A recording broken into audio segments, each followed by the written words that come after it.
Hello everyone, welcome to our YouTube channel. जैसा आप सबको पता है कि CUT PG का रिजल्ट आ चुका है। अगर मैं बात करूं COQP01 यानी कि MBA food and agri business की, कि इसमें सेफ कट ऑफ कितना जाएगा, आगे के प्रोसीजर क्या होते हैं, GDPI कैसे होगा, सबके दिमाग में भी यही चल रहा होता है कि मेरा होगा या नहीं होगा, मेरे मार्क्स इतने हैं तो सेफ कट ऑफ कितना जाएगा, इस हिसाब से फिर अगर कट ऑफ क्लियर हो रहा है तो फिर उसके आगे का प्रोसेस क्या होते हैं। तो एक एक करके हम सारी बातें कर लेते हैं। सबसे पहले अगर मैं बताऊं कि सेफ कट ऑफ कितना होगा, अगर मैं अपने ईयर से आपको कंपेयर करके बताऊं कि पिछले साल जब मैंने ये एग्जाम दिया था, जब हम सारे लोग यहाँ पे आए थे, तो कितना एक सेफ कट ऑफ रहा था, उस हिसाब से 150 प्लस जिसके भी मार्क्स हैं उसको BHU से कॉल जाएगा। 110% उतने लोगों को BHU से कॉल जरूर जाता है GDPI राउंड के लिए। कई बार उससे कम लोगों को भी कॉल जाता है GDPI के लिए। अब GDPI सबसे पहला प्रोसेस क्या होने वाला है CUT एग्जाम रिजल्ट के बाद।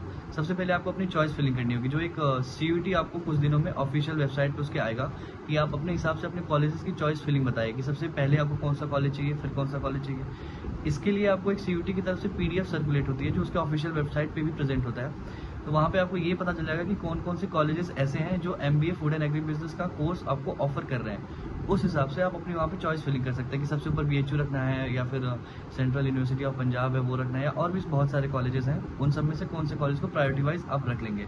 आफ्टर दैट आपका एक रजिस्ट्रेशन होगा, जिसमें आपके 250 या 300 की रुपीज़ लगती है उस रजिस्ट्रेशन के लिए, जो अगर आपका इन केस सिलेक्शन नहीं होता है तो वो रिफंड भी किया जाता है वहाँ से CUT की तरफ से। अब मैं बात करता हूँ कट ऑफ। जैसे मैंने बताया कि 150 जिसके भी हैं उसको कॉल जरूर जाएगा यहाँ से GDPI राउंड के लिए BHU से। अब आपने चॉइस फिलिंग कर दी है और रजिस्ट्रेशन कर दिया है, उसके बाद क्या होगा। सबसे पहले तो GDPI की बात करते हैं कि GDPI का इन्फॉर्मेशन कैसे मिलेगा आपको एक BHU की तरफ से ऑफिशियल मेल जाएगा। आफ्टर रजिस्ट्रेशन अगर आप क्वालिफाई करते हैं BHU के कट ऑफ को, अगर आप क्वालिफाई कर लेंगे तो आपको एक मेल जाएगा GDPI के लिए कि इस डेट पे आपका GDPI होने वाला है। अब अगर डेट की बात करिए तो फिर हमारा पिछले साल कौन से डेट पे GDPI हुआ था वो बता देते हैं। हमारा पिछले साल GDPI हुआ था जून में 21, 22, 23, इन 3 डेट पे हमारा GDPI चला था। अलग अलग दिन पे अलग अलग बच्चों की GDPI हुई थी हमारे टाइम पे। उस टाइम पे होप सो आप लोग का भी मोस्ट प्रोबेबल डेट तो मुझे यही लग रहा है कि उस टाइम पे ही आप लोग का भी GDPI हो जाएगा। उसके बाद GDPI के टॉपिक्स के बारे में अगर मैं बताऊँ आपको, तो मेजर जो GDPI के टॉपिक्स होते हैं वो 2 फेजेस में डिवाइड रहते हैं। पहला फेज तो एग्रीकल्चर का जाता है, दूसरा आपका जो करंट अफेयर्स चल रहे हैं। तो एग्रीकल्चर में क्या जाएगा, एग्रीकल्चर में ऑर्गेनिक फार्मिंग हो गया, AI का यूज़ हो गया एग्रीकल्चर में, एडवांस एग्रीकल्चर, डिजिटल टेक्नोलॉजीज जो आ रही हैं वो एग्रीकल्चर में कैसे यूज़ कर सकते हैं हम, और भी ये जितने भी एग्रीकल्चर के टॉपिक होते हैं। जैसे इरिगेशन सिस्टम है तो ट्रेडिशनली क्या था, एडवांस क्या है, इसके बीच में डिफरेंसेस क्या है, ये तो हुआ आपका GD का टॉपिक।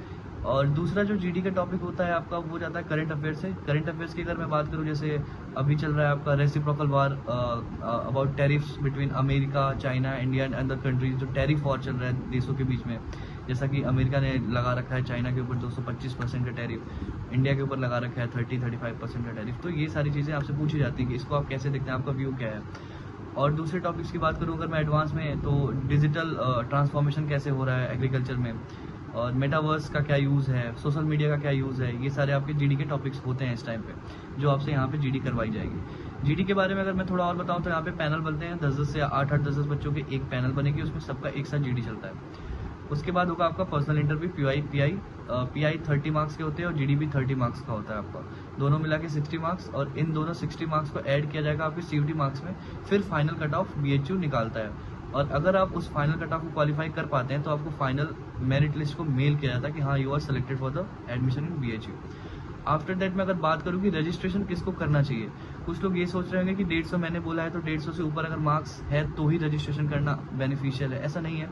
कई बार ऐसा होता है कि 140, 130 तक के बच्चों का भी एडमिशन यहाँ पे हो जाता है।